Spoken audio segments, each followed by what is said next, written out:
Hello everyone.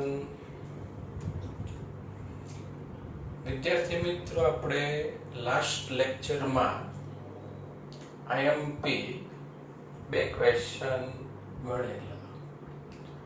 Drift વેગ VD. Drift વેગ VD નું સૂત્ર VD is equal to a tau અને એ પ્રવેગ E/m into tau. પછી આપણે પ્રવાહ ઘનતા J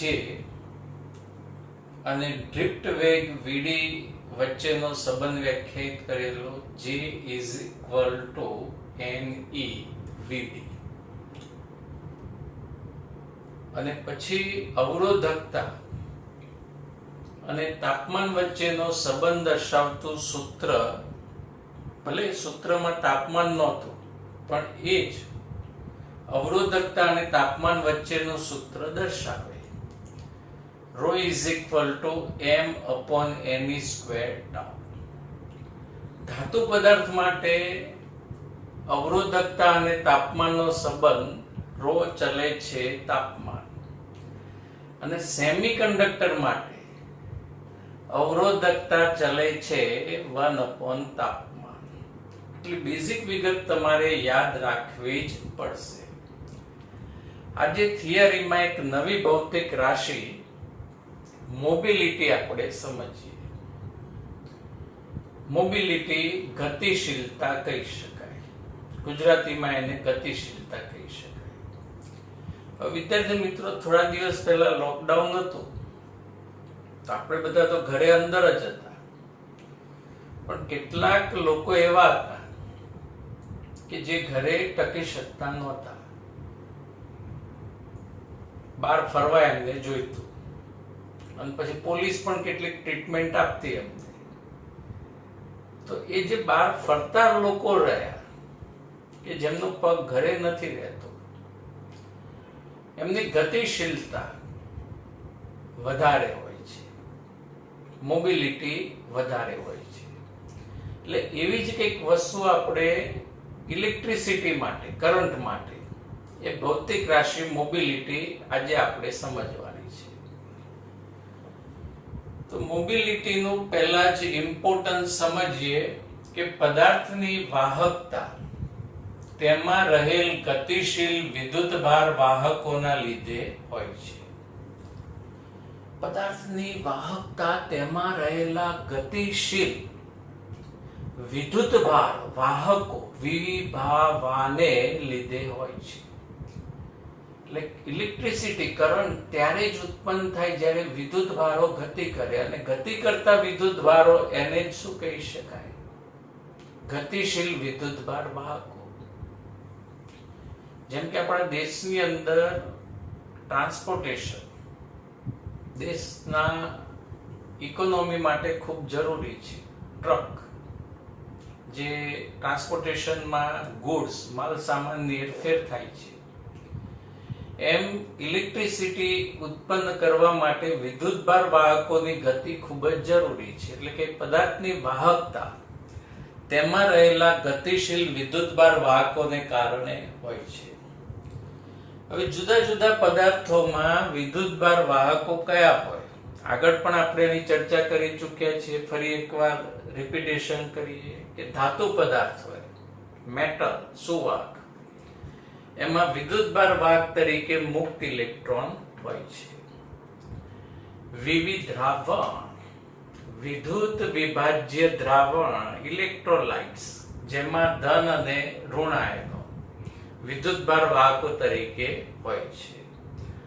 આયનીકરણ પામેલો વાયુ, જેમાં ઇલેક્ટ્રોન અને ધન આયન વિદ્યુતભાર વાહકો તરીકે હોય છે. સેમિકન્ડક્ટર્સ, અર્ધવાહક, જેમાં ઇલેક્ટ્રોન અને હોલ્સ વિદ્યુતભાર વાહકો તરીકે હોય છે. જે ભૌતિક રાશિ રહી મોબિલિટી, એની વ્યાખ્યા સમજીએ. વ્યાખ્યા, અને વિદ્યાર્થી મિત્રો, વ્યાખ્યા પહેલા તમે આ સૂત્ર ખાસ યાદ રાખશો તો કોઈ પણ સંજોગોમાં મોબિલિટીની વ્યાખ્યા તમે ભૂલી શકશો નહીં. Mobility mu is equal two drift વેગ vd અપોન વિદ્યુત ક્ષેત્ર E. તો મોબિલિટીની વ્યાખ્યા થશે વાહકમાં એકમ વિદ્યુત ક્ષેત્ર દીઠ ડ્રિફ્ટ વેગને વિદ્યુત ભાર વાહકની મોબિલિટી કહે છે.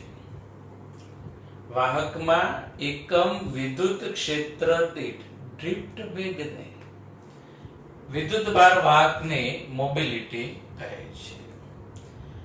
હવે આ સૂત્ર પરથી મોબિલિટીના શક્ય એકમો અને પારિમાણિક સૂત્ર આપણે સમજીએ. ડ્રિફ્ટ વેગ એ કોઈ નવો જોરદાર એકમ ન થવાનો. ડ્રિફ્ટ વેગ એટલે વેગ મીટર પર સેકન્ડ, રાઈટ? અને વિદ્યુત ક્ષેત્રના બે એકમ પૈકી પ્રથમ એકમ ન્યૂટન પર કુલમ. કુલમ ઉપર, સેકન્ડ નીચે, એટલે મીટર કુલમ પર ન્યૂટન ઇન્ટુ સેકન્ડ. પછી બીજો એકમ સમજીએ, મીટર પર સેકન્ડ. વેગનો એકમ, વિદ્યુત ક્ષેત્રનો બીજો એકમ કયો થાય? Volt per metre. મીટર ઉપર metre square upon volt into second. મોબિલિટીનું પારિમાણિક સૂત્ર તમે આ પ્રથમ એકમ પરથી પણ લખી શકો છો વિદ્યાર્થી મિત્રો. અહીંથી પણ લખશો તો બી પારિમાણિક સૂત્ર તો એ જ આવશે. મીટરની જગ્યાએ L1, કુલમની જગ્યાએ A1T1, ન્યૂટનની જગ્યાએ 112 M1 L1T-2, સેકન્ડની જગ્યાએ T1, રાઈટ? અને સિમ્પ્લિફાય કરી દો. પણ અહીંયા આપણે આ સૂત્રની મદદથી હજુ એક એકમ તૈયાર કરીએ. એકમની મદદથી હજુ એક એકમ તૈયાર કરીએ. વોલ્ટની જગ્યાએ લખી શકાય જૂલ પર કુલમ. અને હવે મીટર સ્ક્વેર એટલે L2, coulomb A1T1, joule 122, M1 L2T-2, second T1. L2 ગયા. ક્યાં ગયા? ઘરે ગયા. T1 પણ એમની સાથે ઘરે ગયા. હવે રહ્યા M1 ઉપર આવશે એટલે M-1. L ઘરે ગયા નથી એટલે L0. પછી T1 ઘરે ગયા પણ નીચે શું છે? T-2 એટલે અહીંયા શું આવશે? T2. અને હવે કોણ રહ્યું? A1. તો મોબિલિટીનું પારિમાણિક સૂત્ર થયું. હવે મોબિલિટીના અન્ય શક્ય સૂત્ર અને અન્ય શક્ય એકમો આપણે સમજીએ. હમણાં જ લેક્ચરની શરૂઆતમાં જ ડ્રિફ્ટ વેગ vd નું સૂત્ર પ્રવેગ ગુણ્યા રિલેક્શન સમય. પ્રવેગની જગ્યાએ E/m, રાઈટ? હવે મોબિલિટીની વ્યાખ્યા અર્થાત સ્ટાન્ડર્ડ સૂત્ર શું છે? vd/e. એટલે અહીંયા vd upon e, એટલે અહીંયા E/m. હવે આને શું કહેવાશે વ્યાખ્યા અનુસાર? Mobility mu is equal to E/m. તો હવે હજુ આનો પાછો એક એકમ તૈયાર થાય. વિદ્યુત ભાર E, ઇલેક્ટ્રોન પરનો વિદ્યુત ભાર, કુલમ, સમય સેકન્ડ, m kg, એટલે કુલમ સેકન્ડ પર kg. મોબિલિટીનો એકમ થયો. પછી આપણે પ્રવાહ ઘનતા જેના બે સૂત્ર NEVD અને સિગ્મા E બંને કમ્પેર કરી દો. VD upon E sigma by NE એટલે mobility mu is equal to સૂત્ર સિગ્મા બાય NE. સિગ્મા એટલે વાહકતા, N એટલે સંખ્યા ઘનતા, ઇલેક્ટ્રોનની સંખ્યા ઘનતા, અને E ઇલેક્ટ્રોન પરનો વિદ્યુત ભાર. હવે આના પરથી પાછો મોબિલિટીનો હજુ નવો એકમ તૈયાર થશે. સિગ્મા વાહકતા એટલે 1/ઓહ્મ ઇન્ટુ મીટર. યાદ છે ને અવરોધકતાનું વ્યસ્ત 1/ઓહ્મ ઇન્ટુ મીટર. સ્મોલ n સંખ્યા ઘનતા, લાસ્ટ લેક્ચરમાં કહ્યું હતું સંખ્યા ઘનતા એટલે એકમ કદમાં રહેલા ઇલેક્ટ્રોનની સંખ્યા, એટલે એનો એકમ 1/મીટર ક્યુબ. E વિદ્યુતભાર કુલમ. મીટર ક્યુબ એટલે શું રહેશે? Metre square. અને મીટર સ્ક્વેર ક્યાં જતા રહે? ઉપર. એટલે metre square ohm into coulomb. એટલે metre square ohm inverse coulomb inverse. આ બી એકમ લખી શકાય. અને યાદ છે ઓમ ઇનવર્સ એટલે લોટો કેવો થઈ જાય? સીધો. એટલે મો થઈ જાય. એટલે મીટર સ્ક્વેર મો કુલમ ઇનવર્સ લખી શકાય. તો વિદ્યાર્થી મિત્રો, આમાંથી એક આવો બેઝિક એમસીક્યુ કોમ્પિટિટિવ એક્ઝામમાં પણ પૂછી શકાય કે નીચેનામાંથી મોબિલિટીનો સાચો એકમ કયો નથી. તો તમને એના સાચા શક્ય એકમો સાબિત કરતા ફાવવા જોઈએ, તો જ તમે એનો ખોટો એકમ ઓળખી શકો, આઈડેન્ટિફાય કરી શકો. હવે અહીં સિગ્માને કરતા બનાવીએ. એટલે sigma is equal to mu M, જેને વાહકતાનું સૂત્ર કહી શકાય. ધાતુ પદાર્થ માટે વાહકતાનું સૂત્ર પૂછાય તો ધાતુ પદાર્થમાં વિદ્યુતનું વહન કોના કારણે થાય છે? વિદ્યાર્થી મિત્રો, મુક્ત ઇલેક્ટ્રોનને કારણે. એટલે sigma is equal to mu E N E લખી શકાય. મ્યુ ઈ ઇલેક્ટ્રોનની ગતિશીલતા, એન ઈ ઇલેક્ટ્રોનની સંખ્યા ઘનતા અને ઈ ઇલેક્ટ્રોન પરનો વિદ્યુતભાર. અને સેમિકન્ડક્ટર્સ માટે વાહકતાનું સૂત્ર. તો સેમિકન્ડક્ટર્સમાં વિદ્યુતનું વહન ઇલેક્ટ્રોન અને હોલ બંને દ્વારા થાય, એટલે બંનેની વાહકતા કન્સિડર કરવી પડે. એટલે sigma is equal to sigma E plus sigma H, H for hole. Sigma E ની જગ્યાએ મ્યુ ઈ એન ઈ અને સિગ્મા એચ ની જગ્યાએ mu H N H E. વિદ્યાર્થી મિત્રો, હોલ પર પણ વિદ્યુતભાર ઇલેક્ટ્રોનના જેટલો જ હોય, જે આપણે ચેપ્ટર 14 ની અંદર સમજીશું. અને બીજી એક વસ્તુ કે ઇલેક્ટ્રોનની ગતિશીલતા અને હોલની ગતિશીલતા બંને વચ્ચેનો સંબંધ. તો જો વિદ્યાર્થી મિત્રો, આ સંબંધ એક્ઝેક્ટલી સમજાશે ચેપ્ટર 14 માં. પણ અહીંયા એવું આપણે વિચારીએ કે આપણા જ ક્લાસની અંદર એક વિદ્યાર્થીનું વજન 45 kg છે, એને ઇલેક્ટ્રોન ગણો. અને બીજો એક વિદ્યાર્થી કે જેનું વજન 140 kg છે, એક 40 kg અને બીજો 140 kg. હવે જો બંને વિદ્યાર્થીઓને દોડવાનું કહીએ, એમને ગતિમાં લાવીએ, ગતિશીલતામાં આવવાનું કહીએ, તો કયા વિદ્યાર્થીની મોબિલિટી વધારે હશે? કોણ ફાસ્ટ દોડશે? 40 kg વજન વાળો વિદ્યાર્થી ગાયગા બૂમ જોરદાર ફાસ્ટ દોડશે. અને 140 kg નો વિદ્યાર્થી રહ્યો, એની સ્પીડ દોડશે, પણ એની સ્પીડ કેવી હશે? ઓછી. તો આપણે 40 kg નો જે વિદ્યાર્થી રહ્યો એને કમ્પેર કરીએ ઇલેક્ટ્રોન સાથે. આ બધું એક્ઝેક્ટલી ચેપ્ટર ટેકનિકલ સમજીશું ચેપ્ટર 14 માં. અને 140 kg નો જે વિદ્યાર્થી રહ્યો એને કમ્પેર કરીએ હોલ સાથે.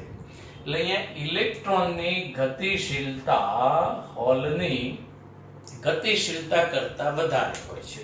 ઇલેક્ટ્રોન રહ્યા એ વાહકમાં ફાસ્ટ, જેવી બેટરી કનેક્ટ કરો એટલે ધન તરફ ફાસ્ટ દોડવાનું શરૂ કરે. તો આટલી વિગત, આટલું કન્ટેન્ટ વિદ્યાર્થી મિત્રો આમાં તમારે યાદ રાખવું પડે. નેક્સ્ટ ક્વેશ્ચન, ધાતુ પદાર્થની અવરોધકતા અને તાપમાન વચ્ચેનો સંબંધ દર્શાવતું આનુભવિક સૂત્ર સમજાવો.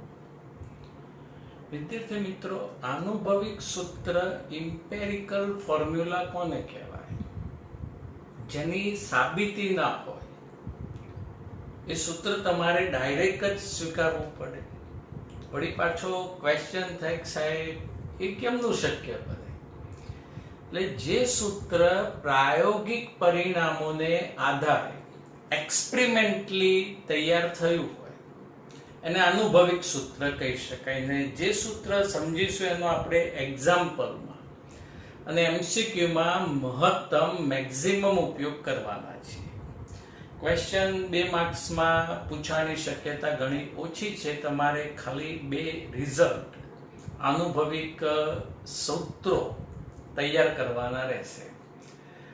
તો અહીંયા થિયરીમાં ફર્સ્ટ પોઈન્ટમાં લખી શકાય કે ધાતુ પદાર્થની અવરોધકતા તાપમાન પર આધાર રાખે છે. લાસ્ટ લેક્ચરમાં આપણે સમજ્યા. અને જુદા જુદા પદાર્થોની એક જ તાપમાને અવરોધકતાનું મૂલ્ય જુદું જુદું હોય છે. જેમ કે આપણે લઈએ copper, aluminium, silver, gold, iron. બધાને એક જ ટેમ્પરેચરે રાખીએ અને અવરોધકતા માપીએ તો બધાની અવરોધકતા આપણને કેવી મળશે? ડિફરન્ટ, અલગ અલગ મળશે. હવે જો તાપમાનનો ફેરફાર બહુ મોટો ન હોય તો અવરોધકતા અને તાપમાન વચ્ચેનું આનુભવિક સૂત્ર આ રીતે લખી શકાય. તાપમાનનું જે વેરિએશન રહે એ બહુ મોટું હોવું ન જોઈએ. તાપમાન 30°C થી વધારી 60 કરીએ તો ડિફરન્સ કેટલો આવશે? 30°. બહુ મોટો તફાવત નથી. પણ 30°C તાપમાન હોય અને તમે તાપમાન 1500°C કરી દો તો તાપમાનનો તફાવત કેટલો આવશે? 1470. અને કેમ બહુ મોટો તફાવત ઈચ્છનીય નથી? વિદ્યાર્થી મિત્રો, તમે તાપમાન બહુ વધારે દો ધાતુનું, કોપરનું, સ્ટીલનું, એલ્યુમિનિયમનું, તો તાર ઓગળી એનો રેલો નીકળવા લાગે એટલે તાર ઓગળી જાય, મેટલ ઓગળી જાય. એટલે કે તાપમાનનો તફાવત બહુ મોટો ન હોય તો આ ઇમ્પેરિકલ સૂત્ર રોટી અવરોધકતા ટી તાપમાને rho T is equal to ρ naught bracket 1 plus alpha T minus T naught. આ દરેક ટર્મ્સ પદો સમજો. અહીંયા રોટીનો અર્થ થાય એટલે પાછા ડબલ રોટી ના લખી કાઢતા. રોટી એટલે ટી તાપમાને અવરોધકતા. આ જે ટી તાપમાન રહ્યું એ તાપમાને અવરોધકતા. ρ નોટ એટલે કે સંદર્ભ તાપમાને અવરોધકતા. આ સંદર્ભ તાપમાન એટલે રેફરન્સ ટેમ્પરેચર કહેવાય. થોડીક ડિટેલ હમણાં પછી સમજાવું. પહેલા પદો જોઈ લઈએ. આલ્ફા અવરોધકતા તાપમાન ગુણાંક, નવી ભૌતિક રાશિ. આલ્ફા અવરોધકતા તાપમાન ગુણાંક જેનો એકમ અનસેલ્સિયસ ઇન્વર્સ અથવા કેલ્વિન ઇન્વર્સ. વીએસક્યુ કે એમસીક્યુ માં પૂછાય અવરોધકતા તાપમાન ગુણાંકનો એકમ અને પારિમાણિક સૂત્ર જણાવો. તો એકમ અનસેલ્સિયસ ઇન્વર્સ અથવા કેલ્વિન ઇન્વર્સ અને એનું પારિમાણિક સૂત્ર વિદ્યાર્થી મિત્રો m0 l0 t0 K-1 અથવા ટેમ્પરેચર થીટા વડે પણ દર્શાવાય તો θ-1 પણ લખી શકાય. પછી આ જ સમીકરણ આ રીતે પણ લખી શકાય. આપણે એક્ઝામ્પલ ની અંદર મહત્તમ આ સૂત્રનો ઉપયોગ કરીશું. તાપમાનની જગ્યાએ પૂર્વક શું લખીશું? Theta. ρ theta is equal to ρ theta naught bracket 1 plus alpha bracket theta minus theta naught. તો વિદ્યાર્થી મિત્રો, અવરોધકતા અને તાપમાન વચ્ચેનો સંબંધ દર્શાવતું ઇમ્પેરિકલ આનુભવિક સૂત્ર ગણી શકાય. આ સૂત્રને જરાક થોડુંક પ્રેક્ટિકલી સમજીએ. ધારો કે આપણે કોઈ મેટલ કોપર લઈએ. કોપર. હવે કોપર માટે આ જે સંદર્ભ તાપમાન રહ્યું જેને θ0 અથવા t0 વડે દર્શાવાય. વિદ્યાર્થી મિત્રો, એ સંદર્ભ તાપમાન સાયન્ટિસ્ટોએ નિશ્ચિત કરેલું છે. હાલ આપણે એવું લઈ લઈએ કે આ કિંમત 0°C છે. કેલ્વિનમાં લખીએ તો 273 કેલ્વિન થાય સંદર્ભ તાપમાન, જે આપણને એક્ઝામ્પલ અને એમસીક્યુ ની અંદર આપેલું હોય. પછી સંદર્ભ તાપમાને અવરોધકતાનું મૂલ્ય ધારો કે 3 ઓમ ઇન્ટુ મીટર અથવા 3 એકમ છે. તો દરેક મેટલ હોય, કોપર, એલ્યુમિનિયમ, સ્ટીલ, આયર્ન અથવા દરેક પદાર્થ હોય, તો દરેક પદાર્થ માટે સંદર્ભ તાપમાને અવરોધકતાનું મૂલ્ય વૈજ્ઞાનિકોએ પ્રાયોગિક રીતે પહેલેથી નક્કી જ કરેલું છે. એટલે એનું કોષ્ટક ટેબલ તમારી પાસે હોય.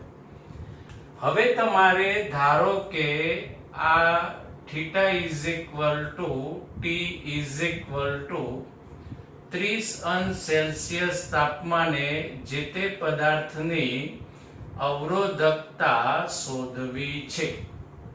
કોઈ પણ તાપમાને, અહીં 30 અંશ સેલ્સિયસ લઈ લો અથવા 40 અંશ સેલ્સિયસ, 50 અંશ સેલ્સિયસ, કોઈ પણ તાપમાને તમારે જે તે પદાર્થની હવે અવરોધકતા શોધવી છે. તો હવે આ સમીકરણની અંદર આપણે કિંમત મૂકીશું. અહીંયા rho naught, rho theta naught એટલે કે સંદર્ભ તાપમાને જે તે પદાર્થની અવરોધકતા. તો એ અવરોધકતાની કિંમત 3. અહીંયા કિંમત આવશે 3. પછી બ્રેકેટ 1 પ્લસ હવે આલ્ફા એટલે અવરોધકતા તાપમાન ગુણાંક. કોપર હોય, એલ્યુમિનિયમ, દરેકનો અવરોધકતા તાપમાન ગુણાંકનું મૂલ્ય વૈજ્ઞાનિકોએ નક્કી કરેલું છે. એટલે એ પણ કિંમત તમને ક્વેશ્ચનમાં અથવા એનું એક કોષ્ટક ટેબલ આવે જેની અંદર એ કિંમતો તમને આપેલી હોય. એ કિંમત ધારો કે અહીંયા લઈ લઈએ આલ્ફા ઇઝ ઇક્વલ ટુ 2 અંશ સેલ્સિયસ ઇનવર્સ. કિંમત જાતે ધારી લઈએ સૂત્ર સમજવા માટે.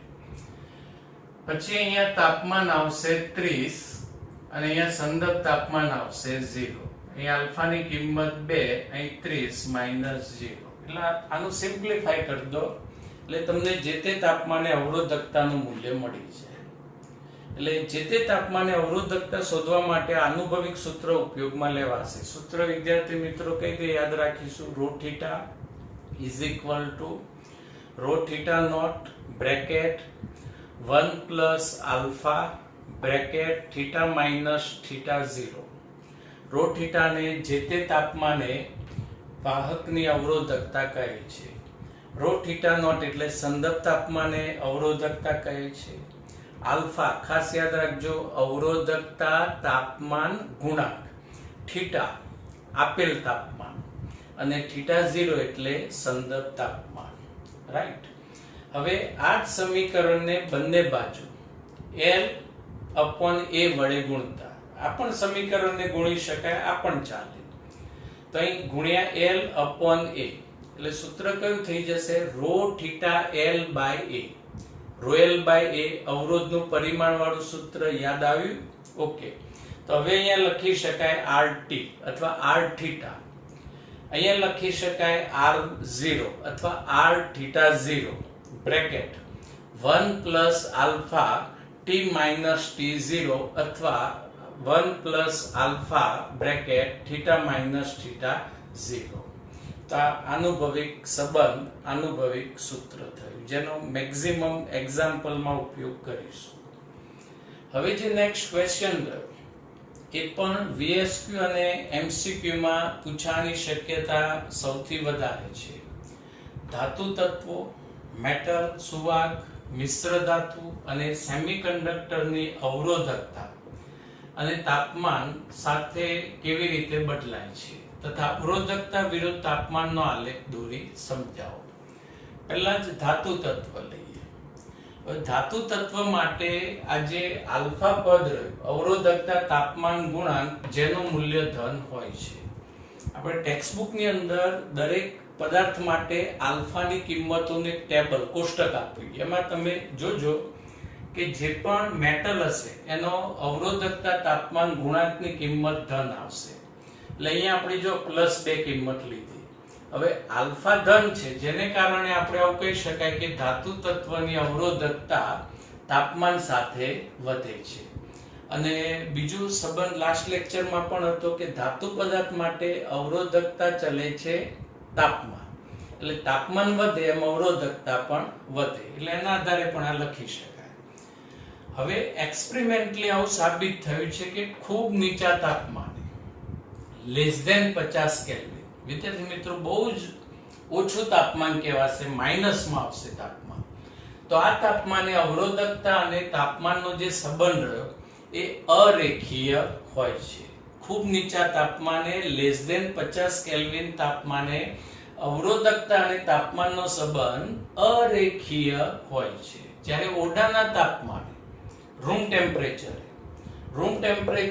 27 અંશ સેલ્સિયસ એટલે કે 300 કેલ્વિન તાપમાને આ સંબંધ રેખીય હોય છે અને ખૂબ ઊંચા તાપમાને વળી આ સંબંધ અરેખીય હોય છે. અને ધાતુ પદાર્થ માટે અવરોધકતા અને તાપમાનનો જે ગ્રાફ રહ્યો એ આ આકૃતિમાં દર્શાવ્યા અનુસાર દોરી શકાય. જેમ જેમ તાપમાન વધશે એમ અવરોધકતાનું મૂલ્ય પણ વધશે. ટેક્સ્ટબુકમાં અને ટેમ્પલેટ્સમાં અહીંયા અવલોકન રીડિંગ લખ્યા છે, એ લખવાની જરૂર નથી, આકાર ખાલી યાદ રાખવાનો. તો ધાતુ પદાર્થ માટે આલ્ફા ખાલી જગ્યા હોય છે, ધન હોય છે. ધાતુ પદાર્થમાં તાપમાન વધારતા અવરોધકતા ખાલી જગ્યા તો વધે છે. ખૂબ નીચા તાપમાને લેસ ધેન 50 કેલ્વિન તાપમાને રો અને તાપમાનનો સંબંધ અરેખીય, ઓરડાના તાપમાને આ સંબંધ રેખીય અને ખૂબ ઊંચા તાપમાને આ સંબંધ અરેખીય. અને ધાતુ પદાર્થ માટે અવરોધકતા વિરુદ્ધ તાપમાનનો આલેખ આકૃતિમાં દર્શાવ્યા અનુસાર. હવે મિશ્ર ધાતુ એલોયસ, તો નાઇક્રોમ એ નિકલ, લોખંડ અને ક્રોમિયમ આની મિશ્ર ધાતુ છે, જેની અવરોધકતાનું મૂલ્ય ખૂબ જ વધારે હોય છે અને તેનો તાપમાન પર આધાર પણ પ્રમાણમાં ઓછો હોય છે. મહદઅંશે આધાર રાખે, આપણે ખૂબ તાપમાન વધારીએ પણ નિક્રોમની અવરોધકતા થોડીક જ વધશે. એટલે કે મિશ્ર ધાતુની અવરોધકતા મહદઅંશે તાપમાન પર આધાર રાખે છે. આ અવરોધકતા વિરુદ્ધ તાપમાન અને એનો આલેખ રહ્યો આ રીતે આવશે. તાપમાન આપણે ખૂબ વધારીશું, અવરોધકતા રહી એ સહેજ જ વધશે. હવે મેંગેનીન, તો મેંગેનીન એ કોપર, મેંગેનીઝ અને નિકલ ની મિશ્ર ધાતુ છે અને આ મિશ્ર ધાતુની અવરોધકતા એ તાપમાનથી લગભગ સ્વતંત્ર હોય છે.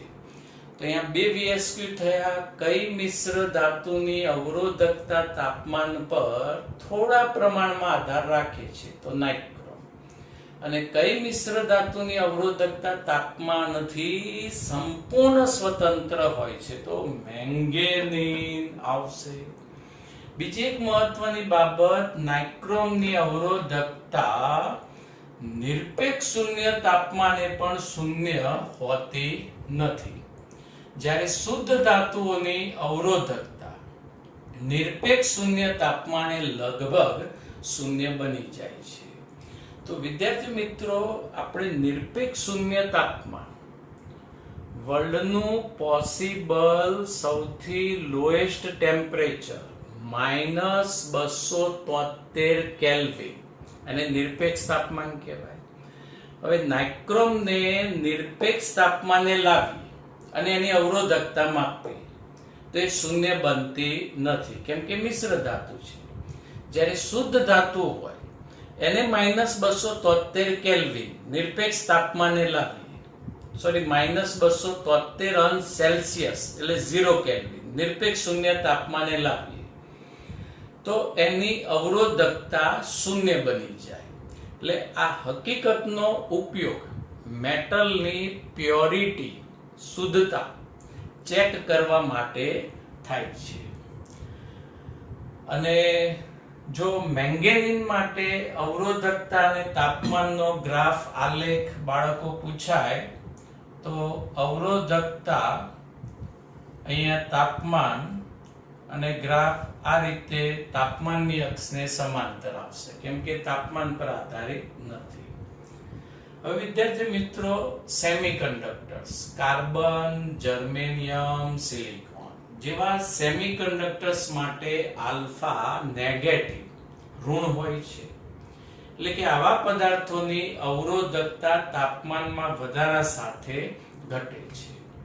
આલ્ફાની કિંમત નેગેટિવ માઈનસ હોય એટલે અહીંયા માઈનસ નિશાની આવશે.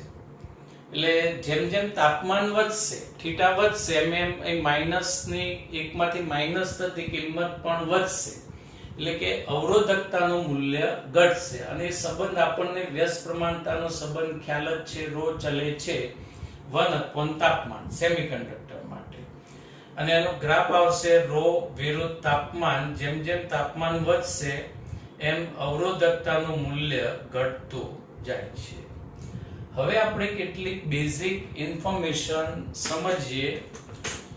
ધાતુ પદાર્થની અવરોધકતા ના મૂલ્યનો ક્રમ 10⁻⁸ ઓહમ ઇન્ટુ મીટર થી 10⁻⁶ ઓહમ ઇન્ટુ મીટર ના ક્રમમાં હોય છે.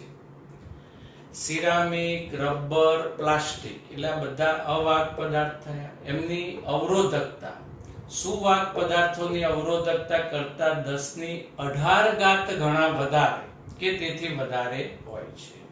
એટલે રો અવાહક પદાર્થની અવરોધકતા is equal to 10⁻18 into rho સુવાહક. હવે સૌથી વધારે અવરોધકતા કોની આવશે? અવાહકની. પછી આવશે અર્ધવાહકની. અને સૌથી ઓછી અવરોધકતા કોની આવશે? સુવાહકની. અને અર્ધવાહક માટે અવરોધકતા અને તાપમાનનો સંબંધ, અવરોધકતા ચલે છે 1 તાપમાન. એટલે વિદ્યાર્થી મિત્રો, કમ્પ્લીટ થિયરીમાંથી ધાતુ પદાર્થ માટે આલ્ફા ધન, અવરોધકતા અને તાપમાનના આલેખનો આકાર યાદ રાખવાનો. મિશ્ર ધાતુ નાઇક્રોમ શેની મિશ્ર ધાતુ છે અને જે તાપમાન પર મહદ અંશે આધાર રાખે છે. મેંગેનીઝ શેની મિશ્ર ધાતુ છે અને જેની અવરોધકતા તાપમાનથી સંપૂર્ણ સ્વતંત્ર. નિરપેક્ષ શૂન્ય તાપમાને મિશ્ર ધાતુની અવરોધકતા શૂન્ય થતી નથી, જ્યારે ધાતુની નિરપેક્ષ શૂન્ય તાપમાને અવરોધકતા શૂન્ય થાય. પછી સેમિકન્ડક્ટર્સ માટે આલ્ફા નેગેટિવ, અને એમાં તાપમાન વધે એમ અવરોધકતાનું મૂલ્ય પણ ઘટતું જાય. રો વિરુદ્ધ તાપમાનનો આલેખ. ધાતુ પદાર્થ માટે અવરોધકતાના મૂલ્યનો ક્રમ 10⁻8 to 10⁻6 ઓહમ ઇન્ટુ મીટર. અવાહક પદાર્થની અવરોધકતા સુવાહક કરતા 10⁸ ગણી કે તેથી વધારે હોય છે. સૌથી વધારે અવરોધકતા અવાહકની, પછી અર્ધવાહક, અને સૌથી ઓછી અવરોધકતા સુવાહકની આવશે. Okay, thank you. Have a nice day.